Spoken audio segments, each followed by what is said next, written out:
Hi, Mom and Dad. Hi, Patty. Thanks for joining me. Oh, it's always good to join you.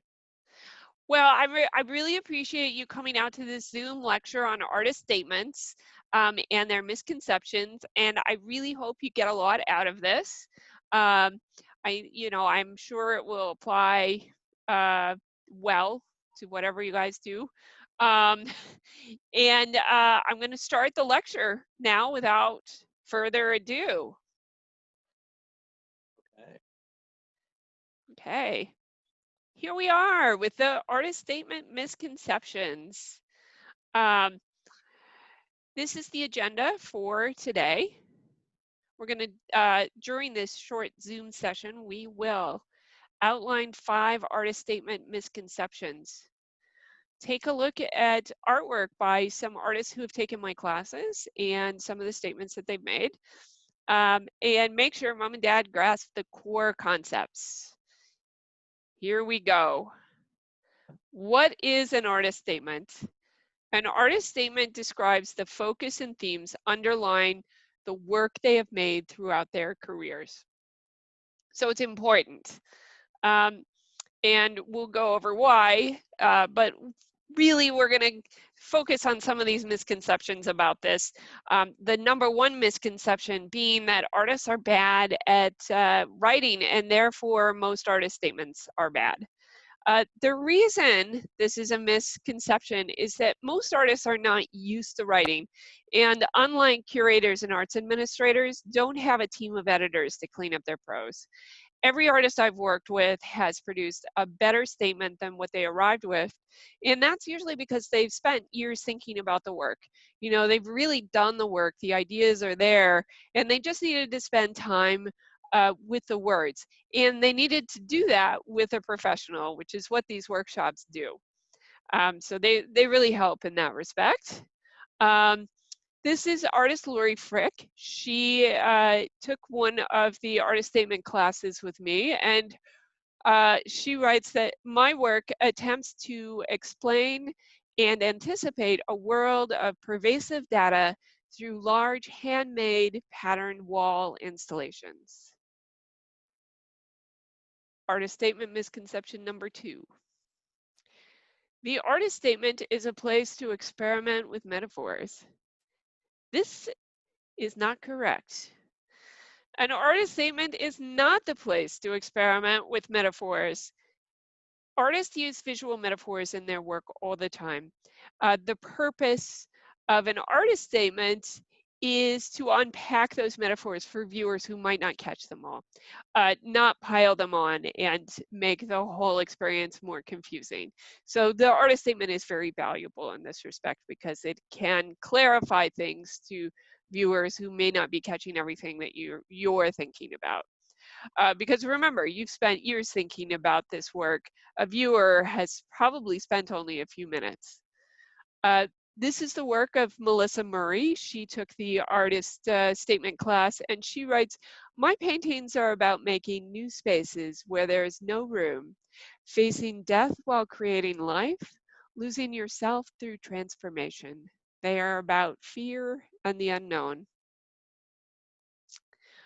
Artist statement misconception number 3. The artist statement can also be a biography. This is not correct. Biographies exist to be read aloud at panel discussions and blurbed in speaker catalogs.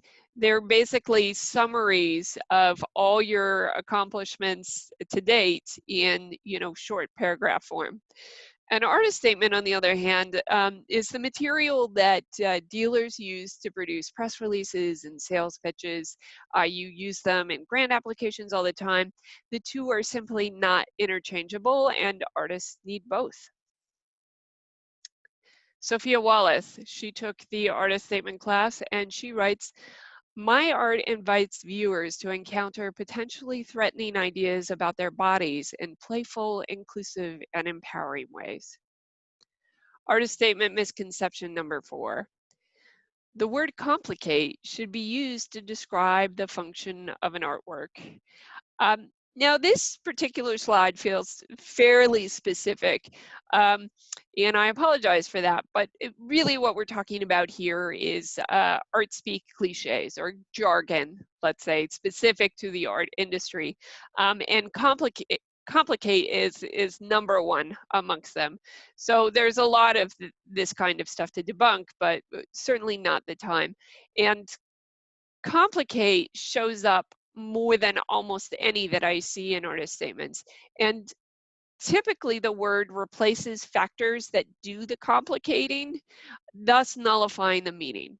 So the best way to write an artist statement is to always be as specific as possible and to avoid jargon whenever possible. This is Justin Levesque.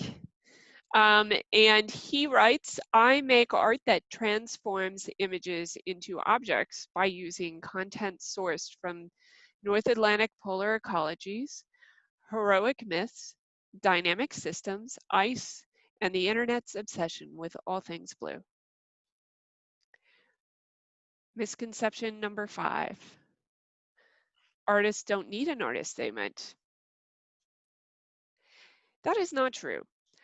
A good artist statement can deepen an artist's understanding of their practice, aid in its promotion, and be used to get grants. And in fact, it's possible to do well with one without one, but those with strong statements are more likely to succeed if they didn't have one at all. So I guess what I'm saying here is that it's actually a very good thing to have a statement because it can really help you. And it helps you in ways I think that often artists don't even think about till after they're done the process. And then they realize that, oh, this helped me really clarify certain things in my practice, or I hear that all the time. So you can do so if you are free Wednesdays, July 8th and Wednesday, July 15th between 6:30 and 8:30 p.m. Eastern Standard Time. The cost is $150 and there are no more than 15 artists per class. So if you're interested in this, definitely hurry up and sign up. You can do so at paddyjohnson.com. Thanks, Mom and Dad. Thanks, everyone.